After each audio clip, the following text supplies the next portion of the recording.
ஆன்மீகம், அரசியல், கல்வி இதெல்லாம் பிரிச்சு பிரிச்சு பார்த்துக்கிட்டு இருக்கிறது பைத்தியக்காரத்தனம். நீங்க ஜப வழிபாட்டுல நம்ம என்ன செய்யறோம், என்னன்னா நல்ல அரசியலை உருவாக்குவது, நல்ல அரசியலை கற்பிப்பது, அதை தாண்டி ஆக சிறந்த இறைப்பணி இருப்பதா எனக்கு தெரியல. நீங்க என்ன சொல்றீங்க, நல்லது செய்யணுங்கிறீங்க. நீ எல்லோருக்கும் நல்லவனா இரு, உண்மையா இரு, நேர்மையா இரு, பொய் சொல்லாதே, தீமையான சிந்தனையை தவிர்க்கலாம். இதெல்லாம் ஒரு நல்ல அரசு அமையவில்லை என்றால் இன்றைக்கு இருக்கிற அரசு ஒரு குற்ற சமூகத்தை உருவாக்கி கொண்டே இருக்குது. இப்ப நீங்க உதாரணமா சொல்றேன், ஹாசினின்னு ஒரு சின்ன வயது தங்கையே, ஒரு 6-7 வயது, அவளை ஒரு பையன் வன்புணர்வு செஞ்சு கொலை செஞ்சிடறவள.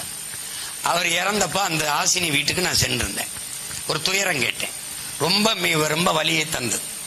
அவளை கொலை செய்த அந்த தம்பி சிறையில் அடைக்கப்பட்டார். அந்த பையன் 30 நாள்ல அவர் பிணையில வெளியில வந்துடுறார்.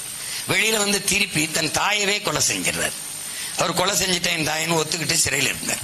அவருக்கு விதிக்கப்பட்ட தூக்கு தண்டனை ஒரு 2 நாளைக்கு முன்னாடி நீக்கப்பட்டு விடுதலை செய்யப்பட்டார். வெளியில வந்துட்டார். இப்ப நீங்க இப்படி இந்த சமூகம் உங்களுக்கு என்ன கற்பிக்குதுன்னா, அந்த நீதி என்ன கேக்குது, உரிய சாட்சியங்களோடு இவர் குற்றத்தை நீங்க நிரூபிக்க தவறிட்டீங்க.